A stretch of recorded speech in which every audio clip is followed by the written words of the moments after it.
నమస్కారం. ఈరోజు మనం మాట్లాడుకోబోయేది సరోగసీ గురించి.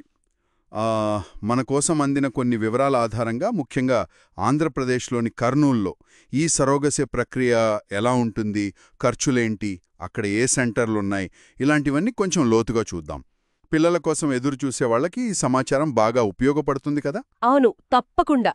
ఈ సోర్సెస్ చూస్తే ముందుగా సరోగసీ అంటే సింపుల్గా చెప్పాలంటే బిడ్డను కనాలనుకునే వాళ్ల పిండాన్ని అంటే తల్లిదండ్రుల పిండాన్ని ఇంకో మహిళ గర్భంలో పెంచి ఆ బిడ్డ పుట్టాక వారికి అప్పగించడం అన్నమాట.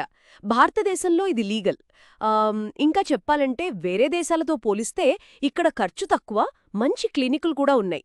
అందుకే ఇది ఒక ముఖ్యమైన ఆప్షన్గా మారుతోందని ఈ డాక్యుమెంట్స్ చెప్తున్నాయి. ఓ, అంటే ల్యాబ్లో తయారు చేసిన పిండాన్ని తల్లిదండ్రుల అండం, వీర్యం లేదా డోనర్వి వాడి దాన్ని సరోగేట్ మదర్ గర్భంలో పెడతారన్నమాట. దీనికి లీగల్గా ఒక అగ్రిమెంట్ కూడా ఉంటుందని ఇక్కడుంది. కరెక్ట్. ఆ అగ్రిమెంట్ చాలా ముఖ్యం. దాని ప్రకారమే అంతా జరుగుతుంది. 9 నెలల తర్వాత బిడ్డను అసలు తల్లిదండ్రులకు ఇచ్చేస్తారు. ఇప్పుడు ఎక్కువ వాడుకలో ఉంది ఏంటంటే జెస్టేషనల్ సరోగెసీ. జెస్టేషనల్ సరోగసీ అంటే దీని స్పెషాలిటీ ఏంటంటే పుట్టుబోయే బిడ్డకు మోస్తున్న సరోగేట్ తల్లికి జెనెటిక్గా అంటే జన్యుపరంగా ఎలాంటి సంబంధం ఉండదు. అలాగా? అవును, పిండం పూర్తిగా ఉద్దేశిత తల్లిదండ్రులదే. ఒకవేళ వాళ్లకి కుదరకపోతే